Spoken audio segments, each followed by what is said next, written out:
Hi, I'm Beatrice Howse, and we moved here in 1967. And as a parent of 8 children, 6 boys, 2 girls, 7 of which came to the Highland School.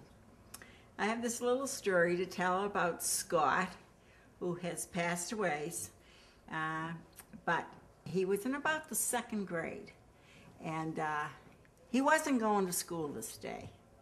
So we live across the street from the school, so he walked up to the edge of the curb, but he wouldn't step off it, and he stayed there. And so anyways, no, he wasn't going. So I went home, and I called up Don Farnham.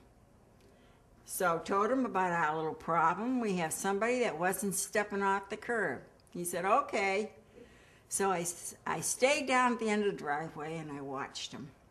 Don Farnham comes walking down the hill, and he crosses over Deering Street there, and he stands on the opposite side of Scott, and he waves. Hi, Scott.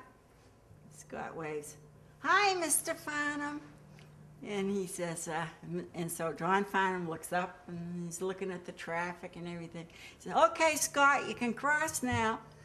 Okay, so he walked across the street, and buddy, they walked up the hill together. This has to do with Bill Webb. When we moved here, our daughter was in the 5th grade.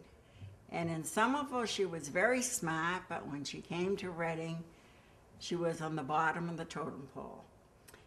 She came home crying. Every day she was crying. So finally I called Bill Webb, and I told him we had a problem. The kids wouldn't let her play in the games in the recess, and how she felt as though she didn't know anything. So he said, all right, Mrs. Howse, he said, you take care of it on the outside, and I'll take care of it on the inside. So the next day, Sherry comes home, and she's all happy, and she's smiling.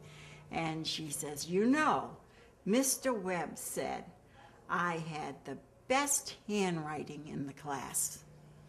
And she was so happy. And they played a game at recess, and he said, this will be my team, that will be your team, and Cheryl, would you be on my team?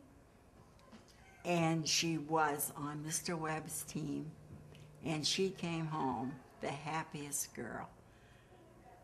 And that's it.